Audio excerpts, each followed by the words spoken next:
नमस्कार दोस्तों, मेरा नाम राहुल है और आप सबका स्वागत है हमारे चैनल राहुल इंजीनियर। आज की इस वीडियो खास करके उन लोगों के लिए जो स्टूडेंट्स हैं, खास करके 9, 10, 11, 12 में जो पढ़ रहे हैं उनके लिए, क्योंकि ये ऐसा टाइम होता है जब हम 9, 10, 11 में पढ़ रहे होते हैं तो हमारे मन में बहुत सारे ख्याल चलते हैं कि हम क्या करें लाइफ को लेकर, हमारे पास कौन से करियर ऑप्शंस हैं, हम क्या करें।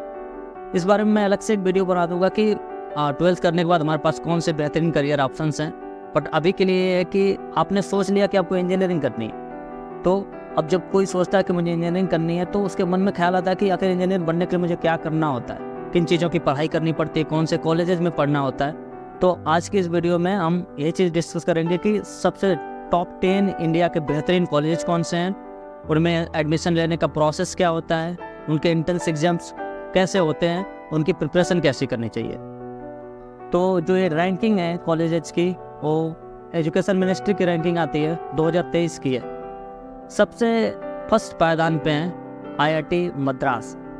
जब भी किसी के मन में इंजीनियर बनने का ख्याल आता है ना, तो सबसे पहला कॉलेजेस का जो नाम आता है उसमें आईआईटी आती है, क्योंकि IIT one of the best colleges है हमारे कंट्री में। सबसे पहले पे है आईआईटी मद्रास, जो कि चेन्नई में है और बहुत ही बेहतरीन कॉलेज है और one of the oldest IIT India की है। उसमें बात करें उसकी फीस स्ट्रक्चर और आपके खर्चे क्या लगेंगे, तो आप मान के चलो कि 1 से 1.5 लाख रुपए की आपकी 1 साल की फीस लग जाएगी जब आप किसी भी आईआईटी में एडमिशन ले रहे हो। उसके अलावा आपके रहने का, हॉस्टल का, वो खर्चे अलग से होंगे। आप कोई एक्स्ट्रा करिकुलम एक्टिविटी में पार्टिसिपेट करते हो, उसके लिए आपको अलग से चार्जेस देने पड़ेंगे। और रहना खाना तो लोकेशन के हिसाब से डिपेंड करता है कि आप कौन से सिटी में, कौन सा आईआईटी में हो, वो डिपेंड करता है। दूसरे नंबर की जो आईआईटी है वो है आईआईटी दिल्ली। आईआईटी दिल्ली मैं तो दिल्ली में रहता हूँ, मैं 2-3 बार गया हूँ वहाँ पे। कैंपस है, बहुत ही बढ़िया कैंपस है, 2nd रैंक की है। 3rd रैंक पे हमारी आती है आईआईटी बॉम्बे। आईआईटी बॉम्बे पिछले कई सालों से टॉप पे थी, लेकिन इस बार 3rd रैंक पे है। महाराष्ट्र में पवई नाम की एक जगह, वहाँ पे आईआईटी बॉम्बे है और बहुत ही बेहतरीन कॉलेज है, इसमें कोई डाउट नहीं है। 4थे नंबर पे आता है हमारा आईआईटी कानपुर। कानपुर उत्तर प्रदेश में है और one of the best IITs में इसका नाम आता है। और एससी वर्मा जो फिजिक्स के बहुत ही शानदार प्रोफेसर रहे हैं, आईआईटी कानपुर के फैकल्टी रहे हैं। 5वें नंबर पे आता है हमारा आईआईटी रुड़की, जो कि उत्तराखंड में है। 6ठे नंबर पे आता है हमारा आईआईटी खड़गपुर, जो कि वेस्ट बंगाल में है। 7वें नंबर पे हमारा आता है आईआईटी गुवाहाटी, जो कि आसाम में है। बहुत ही बेहतरीन कैंपस है आईआईटी गुवाहाटी का, क्योंकि बहुत सारे पेड़ पौधे और नेचर से घिरा हुआ है। और 8वें नंबर पे हमारा आता है आईआईटी हैदराबाद। आईआईटी हैदराबाद जो एक चौंकाने वाला नाम है, क्योंकि ये नई आईआईटीज़ है, 2011 से इसमें काम तरह से पढ़ाई वगैरह शुरू हुई है, तो इस लिस्ट में नाम बनाया तो बहुत ही चौंकाने वाला नाम है। और डेफिनेटली वहाँ पे अच्छी फैकल्टी वगैरह होगी, इसीलिए इस लिस्ट में नाम बना पाया है। और 10वें नंबर पे हमारा आता है, 9वें नंबर पे एनआईटी त्रिची, जो कि तिरुचिरापल्ली में है, जो कि चेन्नई में ही पड़ता है। एंड उसके बाद 10वें नंबर पे हमारा आता है जादवपुर यूनिवर्सिटी, जो कि कोलकाता में। ये टॉप 10 कॉलेजेज हैं इंजीनियरिंग के। और भी कुछ बेहतरीन कॉलेजेज हैं जो इस लिस्ट में नाम नहीं बना पाए हैं, जैसे आईआईटी बीएचयू है, जो कि 15वें जगह पे है।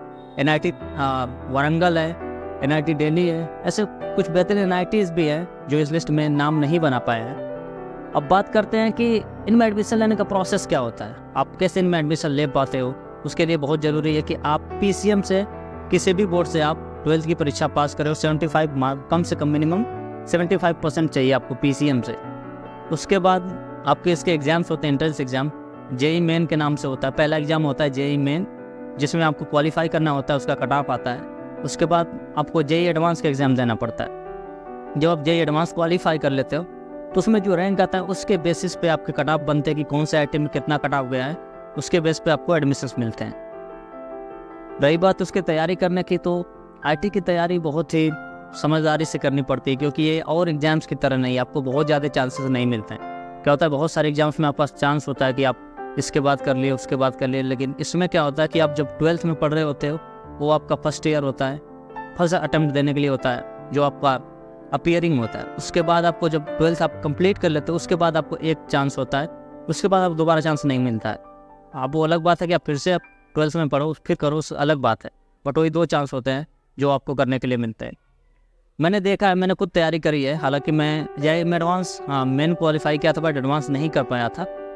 मैं कुछ गलतियाँ जो मैंने करी है, मैं आपको चाहूँगा कि आप वो गलतियाँ ना करें, क्योंकि मुझे भी लगता था कि कोई कितना घंटा पढ़ के IIT निकाल सकता है। ज़्यादातर लोग इस बात को पूछते हैं कि कोई कितना घंटा पढ़ के, या मैं कितना घंटा पढ़ूँ तो मेरी IIT निकल जाएगी।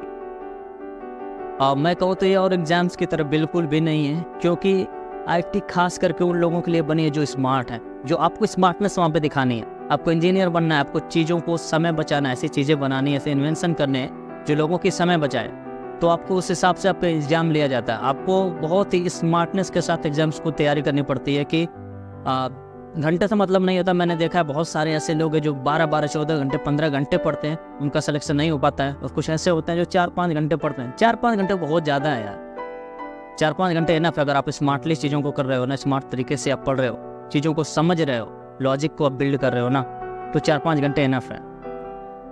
तो तैयारी करने के लिए बहुत बार होता है कि लोग पूछते हैं कब से तैयारी करें। बहुत सारे ऐसे लोग होते हैं जो अपने बच्चों को 6ठी 7वीं से ही तैयारी के लिए भेज देते हैं, कोटा वगैरह।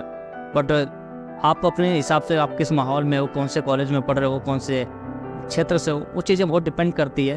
अगर आप 10 में हो, 9th 10th में जब हो, अब अगर आपको जानकारी है कि आपको IIT क्या होती है, तो आपको 9th 10th से आपको थोड़ा सा स्टैंडर्ड ऊपर करके पढ़ाई करनी चाहिए। कि अगर आप 9th में हो तो आपको थोड़ा सा मैथमेटिक्स एंड फिजिक्स केमिस्ट्री पे ज़्यादा ध्यान देने की ज़रूरत होती है, क्योंकि यही मेन सब्जेक्ट्स होते हैं उसके।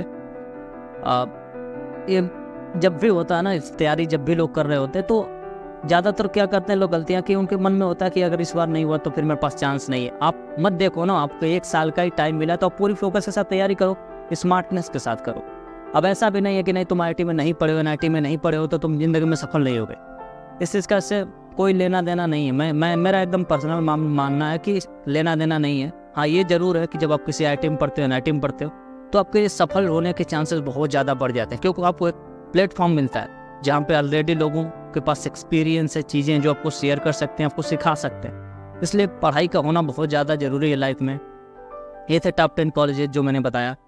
अगर आपको और भी चीज़ें जाननी हो कि और आप मेडिकल में जाना चाहते हो, मेडिकल के लिए कौन सा टॉप 10 कॉलेज है, मैनेजमेंट के लिए क्या है, और भी क्या चीज़ें हैं, तो आप कमेंट करके बताइएगा। मैं बेहतरीन वीडियो जैसे ही बनाता रहूँगा। चैनल पर नए हो तो सब्सक्राइब जरूर करिएगा। वीडियो अच्छी लगी हो तो लाइक शेयर करिएगा। Thank you.